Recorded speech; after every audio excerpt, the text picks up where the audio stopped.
Hi friend hi hello देखो आपंकर recruitment of 1360 plus post आपन कांस्टेबल इन ओडिशा पुलिस तरफ आसी जाइए देखो आपंकर staff selection board Odisha police Cuttack तार देखो आपंकर 1360 प्लस पोस्ट आसी जाइए आपंकर in rank of CPO constable in different OSP IR SIR SS battalion देखो आपंकर आसी जाइए देखो आपंकर एवं तार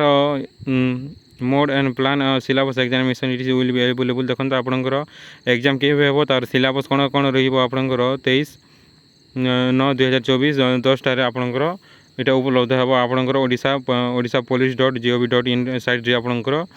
सिलेबस कौन रही एग्जाम कौन पेमेंट मेथड कौन रही सब जिते अच्छी आपंकर पूरा नोटिफिकेशन आपंकर एवं सिलेबस कौन कौन रही तार नोटिफिकेशन आसो देखु भी रेडी आप रेडी हो जातु ओडिशा पुलिस आसी जाइए आप बैटालियन पोस्ट देखु कांस्टेबल यहाँ मैंने आपंकर पोस्ट आसी जाइए ready for the constable post आप रेडी हो जातु देखो आसी जाइए। Thank you for watching bye bye to all of you.